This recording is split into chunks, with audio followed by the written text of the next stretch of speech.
Il n'y a pas de séance d'entraînement sans un bon échauffement.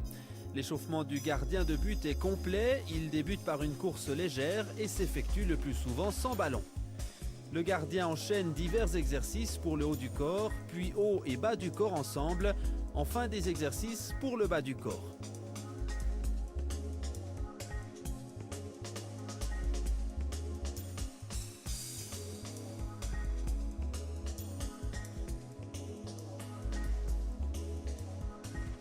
Le gardien termine son échauffement par une série d'étirements et des mouvements de souplesse articulaire.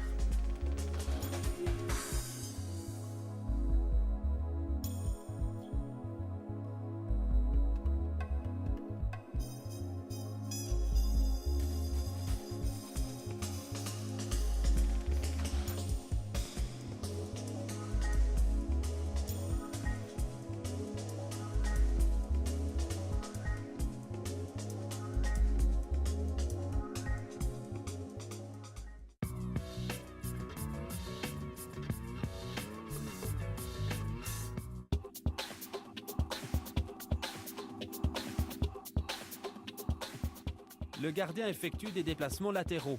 Ils sont ponctués de changements de direction.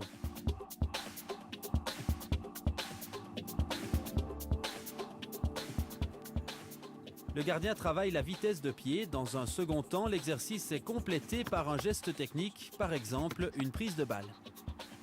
L'entraîneur intègre ensuite une prise de balle à trajectoire aérienne.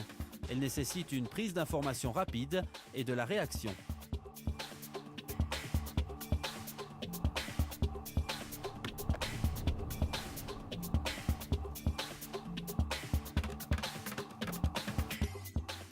Le gardien parcourt un circuit combiné, il effectue 3 passages par circuit. Le premier circuit se compose d'un exercice de skipping. Le gardien doit garder ses bras immobiles, il différencie le travail du haut du corps de celui du bas du corps. Un exercice de slalom, le gardien conserve une position haute. Il enchaîne avec des pas latéraux en maintenant une position haute du corps, puis un exercice de slalom entre des mannequins toujours en position haute. Le deuxième circuit débute par un exercice de skipping latéral. Le gardien enchaîne avec un slalom en position basse, puis des pas latéraux en maintenant une position basse du corps. Le circuit se termine par un slalom entre des mannequins, toujours en course latérale et en position basse. Le troisième circuit commence par un exercice de skipping. Le gardien effectue ensuite le slalom en arrière en position basse. Il poursuit par des pas latéraux en arrière en maintenant une position basse du corps. Et il termine le circuit par un slalom entre des mannequins, en course arrière toujours et position basse.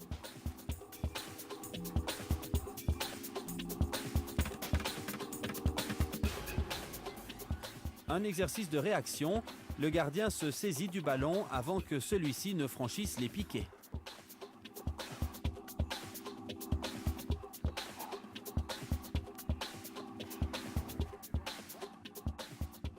Cet exercice combine les différents déplacements du gardien de but.